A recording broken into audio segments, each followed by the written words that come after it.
And thank you all for being here. We so appreciate it. And to those who joined me on short notice to be here, Speaker Jenkins, thank you so much for taking time to be here as well.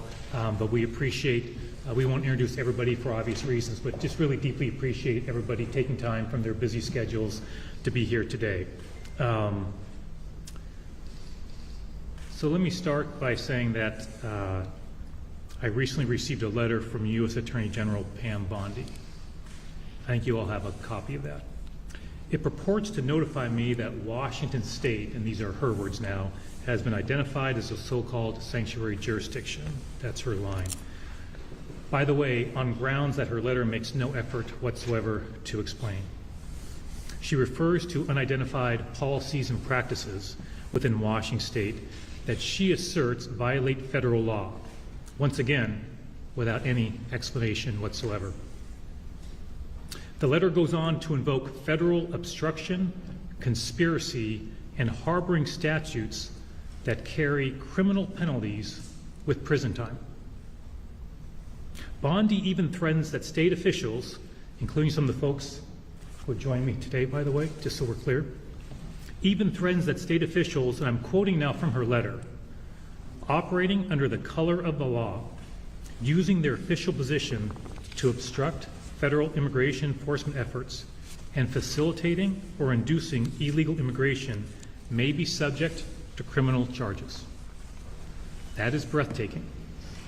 And a letter like this cannot be normalized.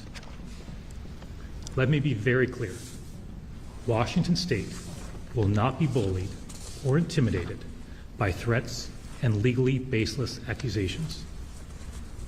In the America that I love, have taught my children to revere, we resolve our differences peacefully through public discourse and, if necessary, through the courts, not by threatening political opponents with imprisonment. Pam Bondi takes a very different approach.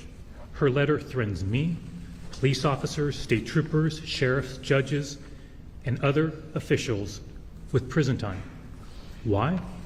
Because our state legislature passed a bipartisan law that appropriately and lawfully limits the diversion of state and local resources to federal immigration enforcement. By threatening criminal prosecutions of state officials, this letter embarrasses and disgraces the office of the United States Attorney General. Washington State is proud to be a welcoming community that values immigrants and refugees' contributions to our economy and our cultural fabric. We do so while accounting for and complying with applicable federal law. If Pam Bondi really believed Washington State is in conflict with controlling federal law, she would make some effort to explain that. She did not because she cannot. In 2017, I was the first state attorney general to challenge President Donald Trump's efforts to trample our Constitution in court, and I was the first attorney general to defeat him. Along with the excellent team in the Office of the Attorney General, we went on to defeat the first Trump administration 55 times in court. We were unsuccessful in just 3 cases. Given that history, I can assure you I am prepared to defend Washington from any litigation the Trump administration wishes to pursue. If they choose to challenge me and my state, we will defeat them and seek all appropriate costs and fees.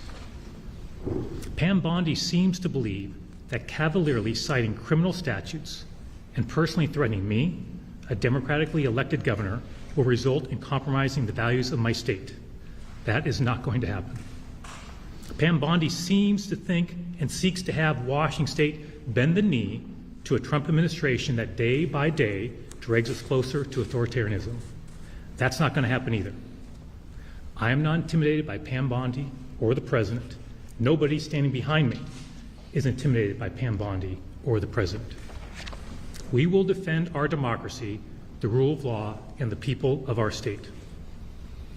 Now, while Attorney General Pam Bondi's letter references no state laws, I suspect she's referring to the Keep Washington Working Act. The prime sponsor of that important law that was adopted by the state legislature in a bipartisan fashion is State Senator Lisa Wellman. We have her joining us today. We're proud to have her. She'll be saying a few words. She'll be followed by State Representative Julio Cortez, and then followed by Malu Chavez, Executive Director of the Northwest Immigrant Rights Project, and then we're happy to answer any questions that folks have. So thank you again for being here, and it's mine now